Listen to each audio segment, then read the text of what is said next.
సనాతన ధర్మం అంటే ఏమిటి? ఏ ధర్మానికైతే వేద ఇతిహాస పురాణాల యొక్క భద్రమైనటువంటి బునాది పైన నుంచి ఉన్నదో దాన్ని సనాతన ధర్మం అని అంటారు. ఇప్పుడు ధారకత్వాత్ భగవాన్ ధర్మ అన్నారు. భగవంతుడు ధర్మశబ్దవాచ్యుడు అయ్యాడు. ఇడీ విశ్వాన్ని తను ధరించాడు కనుక తనకు ధర్మ అనేటువంటి నామంతో పిలవడం జరుగుతుంది. అలాంటి ధర్మం అనేటువంటిది వివిధ రకాలుగా వివిధ ధర్మాల విచారాలను ధర్మం అని వారు నిర్వహించినప్పటికీ వేద ఇతిహాస పురాణాల యొక్క సంబంధం లేనటువంటి విషయాలను ధర్మం అనేగా మనం పిలవడానికి కుదరదు. ఇందులకే మన ధర్మం వేద ఇతిహాస పురాణాల ద్వారా ప్రపంచంలో వ్యాపించినది కనుక దీనికి సనాతన ధర్మం అని పిలుస్తారు. గురువులు పీఠాధిపతులు అంటే సాధారణ ప్రజలకు భయం ఎందుకు? ఎందుకంటే గురువులు పీఠాధిపతులు అనేటువంటిది చాలా ముఖ్యమైనటువంటిది, పవిత్రమైనటువంటి స్థానం. పూర్వకాలంలో ఋషిమునులు గురువులు వారంతా కూడా జనావాసం నుండి బయట ఉండి అరణ్యంలో వారు తపస్సును ఆచరిస్తూ కఠినమైనటువంటి దేహదండన ద్వారా వారు తమ జీవితాన్ని గడిపేవారు. కనుక వారిని చూసినప్పుడు భయభ్రాంతులైనటువంటి ప్రజలు వారి చెంతకు వెళ్లకుండా వారి యొక్క నిగ్రహానికి మనం ఏమైనా పాత్రలు అవుతామా, లేకపోతే మనం వెళితే వాళ్ళు మమ్మల్ని పలకరిస్తారా, మమ్మల్ని ఆదరిస్తారా, స్వీకరిస్తారా అనేటువంటి అనుమానం ఉన్నందువల్ల గురువులు పీఠాధిపతులు అనేటువంటి విషయంలో సామాన్య ప్రజలకు ఒక భయభీతి అనేటువంటిది ఉన్నది. అయితే వాస్తవికంగా గురువు అనేటువంటి వారు తన చెంతకు విచ్చేసేటువంటి భక్తులను ఆప్యాయతతో చూసి వారికి ఉన్నటువంటి కష్టాలను పరిహారం చేసి వారికి ఉన్నటువంటి అనుమానాలను తీరుస్తూ వారికి జ్ఞానాన్ని బోధించేవారు నిజమైనటువంటి గురువు అంటారు. అలాంటి నిజమైనటువంటి గుణం కలిగినటువంటి గురువులను చూస్తే ప్రజలకు భయం అనేటువంటిది ఉండదు, ఉండకూడదు అనేటువంటి విషయాన్ని కూడా మనం ఈ మూలకంగా తెలుసుకోవాలి. రాను రాను ఆధ్యాత్మికత ఒక ఖరీదైన వ్యవహారంగా మారుతోంది. ఎందుకు? మనిషి ప్రతి విషయంలో కూడా ఆదాయాన్ని ఆశిస్తూ దీన్ని చేయడం వల్ల మనకేం లాభం, దీన్ని చేయకుంటే మనకేం నష్టం అనేటువంటి విషయాన్ని వదిలేసి మనకు ఏం లాభం అనేటువంటి వ్యాపార ధోరణితో ప్రతి ఒక్క విషయంలో మనిషి ముందడుగు వేస్తున్నాడు. కనుకనే అన్ని రంగాల్లో కూడా ఒక పూజ చేయాలంటే దీనికి ఎంత విలువ అని కోరుతారు. పూజకు డబ్బుతో మనం కొలవడం కాదు, మన భక్తితో కొలవాలి. భగవంతుడు మనం ఇచ్చేటటువంటి డబ్బుకు కానీ వెండికి కానీ బంగారుకు కానీ మనల్ని అనుగ్రహించడు. మనం భావిస్తాం మనము ఏదైనా గుళ్ళో వెళ్ళి మాకు మంచిది జరగడానికి కోసం ఒక 1000 రూపాయలతో ఒక పూజ చేస్తే అంతటితో మాకు మేలు జరుగుతుంది అని. 1000 రూపాయలతో కాదు కానీ 1,00,000 రూపాయలతో పూజ చేయించినా కూడా భక్తి లేనటువంటిది ఏ పూజ కానీ ఏ అనుష్ఠానం కానీ అది వ్యర్థం కనుక భక్తియే మూలము. తద్వారా మనం చేసి 1 రూపాయి భగవంతుడు భగవద్గీతలో ఒక్క మాట చెప్పాడు, అయ్యా నీ డబ్బుతోనో లేకపోతే నీవిచ్చే అభిషేకంతో గానో వెండి బంగారుతో కానీ నాకు అవసరం లేదయ్యా, పత్రం పుష్పం ఫలంతోయం యోమే భక్త్యా ప్రయచ్చతి అన్నాడు. అందువల్లనే భక్తి అనేటువంటిది భగవద్ అర్పణంలో చాలా ముఖ్యమైనటువంటిది. దానిని మనం పక్కన పెట్టేసి ఈ యాంత్రిక యుగంలో అన్నిటికీ వ్యాపార ధోరణితో మనం ముందు సాగుతున్నాం కనుకనే మనం అనుకున్నది సాధించలేదు, మనకు కావలసిన దాన్ని మనం పొందలేకపోతున్నాం. కనుక వ్యాపారణ ధోరణి అనేటువంటిది మార్చుకుంటేనే మనకు అన్ని శ్రేయస్సు అనేటువంటిది లభిస్తుంది. దేవుడిని దర్శించినంతనే పాపాలు తొలగుతాయా? పాపాలు పోవడానికి అది మొదటి మెట్టు. భగవంతుని యొక్క కృపా కటాక్షం అనేటువంటిది మన పైన పడ్డప్పుడు మన కొండంతా ఉన్నటువంటి పాపం కరగడానికి అది మొదలవుతుంది. కనుకనే దర్శనమే సమగ్ర పాపానికి పరిహారం అని కాదు, దర్శనం చేసుకోవాలి. తద్వారా మన అలవాట్లు మార్చుకోవాలి, మనం భగవంతుని యందు విశ్వాసాన్ని ఉంచాలి. తర్వాత మన సనాతనమైనటువంటి శాస్త్ర సంప్రదాయాల మార్గంలో మనం నడుచుకుంటూ మన ఆచరణ దైహికంగా మానసికంగా అన్ని విధాలా మనము దానికి శుద్ధాంతఃకరణలు అయినైతే మాత్రం మనలో ఉన్నటువంటి పాపం అనేటువంటిది పరిహారం అవుతుంది. అయితే భగవంతుని దర్శనమో గురువుల దర్శనమో పాప పరిహారానికి మొదటి మెట్టు అనేటువంటిది మనం తెలుసుకోవాలి. ప్రస్తుత కాలంలో పీఠాధిపతులు సమాజంలోని సంపన్నులకే ప్రాధాన్యత ఇస్తున్నారు అనే వాదన ఉంది, నిజమేనా? పీఠాధిపతులు కానీ గురువులు కానీ సంపన్నులకే పీఠం వేయడం అనేటువంటిది చేస్తే అలాంటి వారిని గురువు అనే మనం పిలవకూడదు. ఎందుకంటే శాస్త్రాల్లో చెబుతారు, గురవో బహవా సంతి శిష్య విత్తాపహారకాహ, గురవో విరళా సంతి శిష్య చిత్తాపహారక అని శాస్త్రం చెబుతుంది. లోకంలో శిష్యుల భక్తుల డబ్బులను ఆశించి గురువుగా ఉన్నటువంటి వారు చాలామంది లక్షల సంఖ్యలో ఉన్నారట. అయితే గురవో విరళా సంతి శిష్య చిత్తాపహారక అని భక్తుల యొక్క శిష్యుల యొక్క మనస్సును అపహరించి వారి మనస్సును దుర్మార్గం నుండి సన్మార్గానికి మళ్ళించి వారికి సన్మార్గాన్ని బోధించేవారే నిజమైనటువంటి గురువారు. కనుకనే ఎవరైతే సంపన్నులకే పీఠం వేస్తున్నారో అలాంటి వారిని గురువుగా మనం భావించడానికే కుదరదు. వారి మనస్సును పరివర్తనం చేయాలి, సన్మార్గంలో ప్రేరేపించాలి. అలాంటి వారే నిజమైనటువంటి గురువు అనేటువంటిది. కనుక ఆ భావనను గురువులు వదలాలి, శిష్యులు కూడా గురువులు డబ్బు కోసమే మమ్మల్ని ఆదరిస్తారనేటువంటి భావన వారు కూడా వదలాలి. ఎందరో గురువులు, పీఠాధిపతులు, ప్రవచనకర్తలు నిత్యం మంచి విషయాలు బోధిస్తుంటే ఆచరణలో ఎందుకు కనిపించటం లేదు? ఇప్పుడు ముఖ్యంగా ఆంగ్ల భాషల్లో ఒక సామెత ఉన్నది, an ounce of practice is more than 10 tons of theories అని. మనము ఉపదేశానికే పరిమితం కాకుండా అనుష్ఠానంలో ఒక ఔన్స్ అంతా మనం అనుష్ఠానంలో పెట్టినట్టయితే దానికి ఎంతో విలువ అనేటువంటిది ఉంటుంది. ఆచారం అంటే తాను ఆచరిస్తూ ఇంకొకరులకు బోధించేదే నిజమైనటువంటి ఆచారం.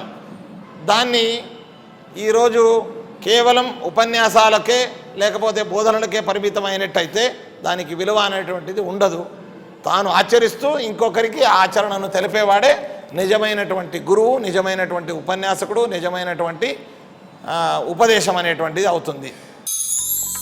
దేవుడు లేడు అనే వారికి మీరిచ్చే సమాధానమేమిటి? దేవుడు లేడు అనేటువంటి పదంలోనే దేవుడు అనేటువంటిది ఉన్నది. అందువలన వారికి దేవుని యొక్క అస్తిత్వం గురించి దృఢమైనటువంటి నమ్మకం ఉంది. అందువల్లనే దేవుడు లేడు అనే పదంలో దేవుడు ఉన్నాడు. కనుక ఇందుగలడందు లేడని సందేహము వలదు చక్రి సర్వోపగతుండు అన్నట్టుగా భగవంతుడు సర్వత్రా వ్యాపించి ఉన్నాడు. భగవంతుడు సాధకులకు, ఉపాసకులకు, దృఢంగా నమ్మినటువంటి వారికి భగవంతుడు అన్ని చోట దర్శనమిస్తూ అన్ని చోట వారిని అనుగ్రహిస్తున్నాడు. కనుక దేవుడు లేడు అనేటువంటి పదంలోనే దేవుడు అనేటువంటిది ఉన్నది. హిందూ ధర్మానికి సంస్కృతికి మధ్య తేడా ఉందా? సంస్కృతి అనేటువంటిది అది సంప్రదాయం అనేటువంటి దాని ద్వారా వచ్చేసింది. మన శాస్త్రాల్లో వేద ప్రణయితో ధర్మ అన్నారు. వేదమూలకమైనటువంటి దాన్ని ధర్మం అంటారు. కొన్ని ఆచారం పరంపరా ప్రాప్తంగా వచ్చేసినటువంటి దాన్ని సంప్రదాయం అని అంటారు. అందువలన ఇటు సంప్రదాయం, ఇటు ఆచారం, ధర్మం అనే దానికి అంతతో గత్వ ఇవి రెండూ కూడా ఒకటికే కలుస్తుంది. ఎందుకంటే మనకు వేదమూలకంగా మనం ఆచరించేదాన్ని ధర్మం అంటారు. మన ఆచరణకు ఏది మూలమని తెలియకుండా మన పూర్వీకులు ఆచరించుకుంటూ వచ్చినటువంటి దాన్ని సంప్రదాయం అని, ఆచారం అని అంటారు. అయితే దానికి ఎక్కడో అపౌరుషయమైనటువంటి అనంత వేదాల్లో దానికి మూలం అనేటువంటిది ఉంటుంది. కనుక ఈ సంప్రదాయం కూడా ఒక రకంగా వేదమూలకమైనటువంటి ఆచారమే. మన మతంలో ఎందుకని సంస్కరణలకు చోటు దక్కటం లేదు? శాస్త్రాలలో సంస్కరణ అనేటువంటిది మరలా చేయాల్సిన అవసరమే లేదు. శాస్త్ర పురాణాల్లో ఉన్నటువంటి సంస్కరణను అందులో ఆరితేరినటువంటి వారు సరిగా సమాజానికి తెలియపరిస్తే చాలు. ఎందుకంటే మనం ఎవరు కూడా అపరోక్ష జ్ఞానులం కాదు. సంస్కరణలు తేవాలంటే దానికి త్రికాల జ్ఞానం మనకు ఉండాలి. అంతేకాకుండా ఇప్పుడున్నటువంటి ధర్మంలో లోపమేంటి, మనం తెచ్చేటటువంటి ధర్మంలో ఒక విశేషత ఏమైనటువంటిది తెలుసుకున్న వారే సంస్కరణానికి అర్హులవుతారు. మన శాస్త్రాల్లో త్రికాల జ్ఞానులైనటువంటి ఋషి మునులు కాలానికి అనుగుణంగా త్రికాల జ్ఞానులైనటువంటి వారు అన్ని విధాల మనకు సంస్కరణ అనేటువంటిది అప్పట్లోనే వారు చెప్పారు. ఉదాహరణకు గాయత్రీ జపం చేయాలి. గాయత్రీ జపం అనేటువంటిది సహస్ర పరమాన్ దేవీం, 1000 గాయత్రీ మంత్ర జపం ఒక పూటకు చేయాలనేటువంటిది ఇది ఉత్తమ పక్షం. ఇది శాస్త్రంలో చెప్పారు. అయితే మనకు ఈ యాంత్రిక యుగంలో పూటకు 1000 గాయత్రి జపం చేయడానికి మనకు కుదరదు కనుక మనం ఏం చేస్తున్నామంటే గాయత్రి మంత్రాన్ని వదిలేస్తున్నాం. అది కాదు, శాస్త్రాల్లో దాన్ని మినిమైజేషన్ చెప్పారు.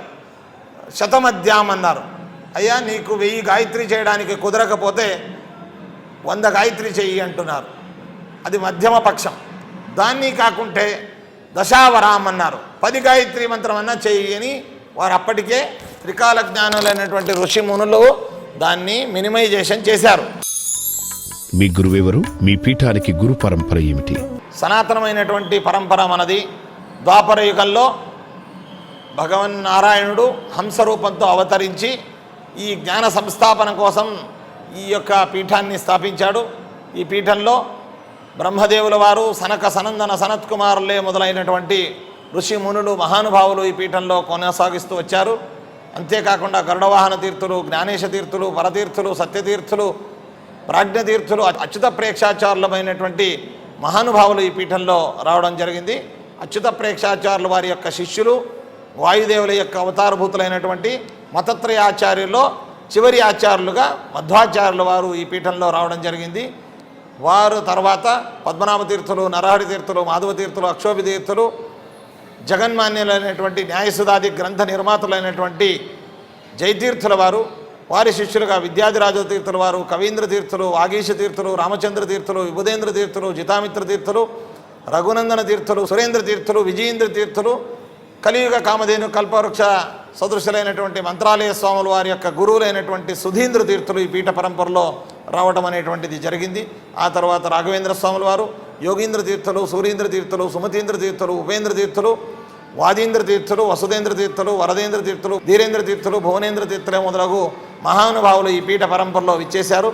సుబోధేంద్ర తీర్థులు, సుజనేంద్ర తీర్థులు, సుజ్ఞానేంద్ర తీర్థులు, అలాగే సుధర్మేంద్ర తీర్థులు, సుగుణేంద్ర తీర్థులు, సుప్రజ్ఞేంద్ర తీర్థులు, సుకృతీంద్ర తీర్థులు, సుశీలేంద్ర తీర్థులు, సువృతీంద్ర తీర్థులు, సుయమీంద్ర తీర్థులు, సుజయీంద్ర తీర్థులు, సుషమీంద్ర తీర్థులు ఈ పీఠ పరంపరలో రావడం జరిగింది. వారి తర్వాత మా స్వరూపోద్ధారక గురువులైనటువంటి సుయతీంద్ర తీర్థుల వారు ఈ పీఠాన్ని అధిష్ఠించి వారు అన్ని సాధనలు చేసి మంత్రాలయాన్ని, మఠాన్ని అభివృద్ధి పరుస్తూ మన సనాతనమైనటువంటి హిందూ ధర్మాన్ని యావత్ భారతదేశంలో ప్రచారం చేస్తూ వారి యొక్క చివరి దశలో మమ్మల్ని ఈ పీఠానికి ఉత్తరాధికారిగా పీఠాధిపత్యాన్ని మనకు అనుగ్రహించి వారి శిష్యులుగా స్వీకరించి మమ్మల్ని అనుగ్రహించారు. మంత్రాలయం, రాఘవేంద్ర మఠం ప్రధాన లక్ష్యాలేమిటి? ముఖ్యంగా సమస్త మానవాళికి కళ్యాణాన్ని సమకూర్చడం, అంతేకాకుండా విద్య, ధర్మబోధన మరియు ఆరోగ్యం తదితర సౌకర్యాలను అందించడం, ధర్మ జాగృతిని యావత్ భారతదేశంలో, విదేశాల్లో కూడా ఉన్నటువంటి ప్రజల్లో మేల్కొల్పడమే ఈ యొక్క మఠం యొక్క ముఖ్య ఉద్దేశంగా మేము భావిస్తున్నాం. నేటి తరానికి మీరందించే సందేశం? ముఖ్యంగా నేటి తరంలో విద్య అనేటువంటిది చాలా ముఖ్యమైనటువంటిది. ప్రతి ఒక్క వ్యక్తి కూడా అక్షరాస్యతను తప్పకుండా వారు పొందాలి. వారి వారి ధర్మంలో వారు నడుచుకోవాలి. ఇతర ధర్మాలను దూషించకూడదు. సాటి మనిషిని గౌరవించాలి. అంతేకాకుండా వారి కుటుంబ పెద్దలను, తల్లిదండ్రులను, తాత అవ్వలను, వారి యొక్క ఇంటి పెద్దలను ఆదరించాలి. చిన్నారులకు వారికన్నా వయసులో, అనుభవంలో, విద్యలో చిన్నవారిని వారు ఎంతో ఆప్యాయతతో వారితో మెలగాలి. పేదరికంతో, అనారోగ్యంతో బాధపడుతున్నటువంటి వారి పట్ల సానుభూతిని, సహాయ హస్తాన్ని చాటాలి అనేటువంటి సందేశాన్ని యువతరానికి మనం చెప్తున్నాం.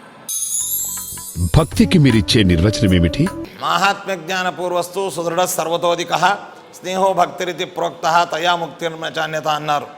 ఏ వ్యక్తి యందు, భగవంతుని యందు, గురువుల యందు మనకు భక్తి అనేటువంటిది ఉన్నది అంటే అది ఎలా ఉండాలంటే స్నేహో భక్తిరితి ప్రోక్త అన్నారు. నిరంతరమైనటువంటి ప్రేమ ప్రవాహ రూపమైనటువంటి దాన్ని భక్తి అని అంటారు. ఆ భక్తిని భగవంతుని యందు, గురువుల యందు మనము గావించినట్టయితే తద్వారా భగవంతుడు మనకు అనుగ్రహిస్తాడు. భక్త్యా తుష్యతి కేవలం పరమయ భక్తి ప్రియో మాధవ అన్నారు. భగవంతుని మనం పొందాలంటే భక్తియే ప్రధానమైనటువంటి మార్గం. అలాంటి భక్తి అనేటువంటిది ముఖ్యమైనటువంటిది. గురు సార్వభౌములు మనకిచ్చిన సందేశం ఏమిటి? రాఘవేంద్ర తీర్థ గురు సార్వభౌముల వారు కలియుగ కామధేను కల్పవృక్షులుగా కొనియాడారు. వారు నిజంగా మానవ కోటిని ఉద్ధారం చేయడానికి మహాగురువుగా వారు అవతరించారు. వారు తమ జీవితం కాలంలో మానవీయ మౌల్యాలకు చాలా విలువనిస్తూ సత్యం మరియు ధర్మం అనేటువంటి రెండు మహాగుణాలను వారు సంపూర్ణంగా అలవరుచుకుంటూ ప్రపంచంలో వారు చాలా ప్రఖ్యాతి పొందారు. అందువల్లనే వారు విశేషంగా పూజ్యులయ్యారు.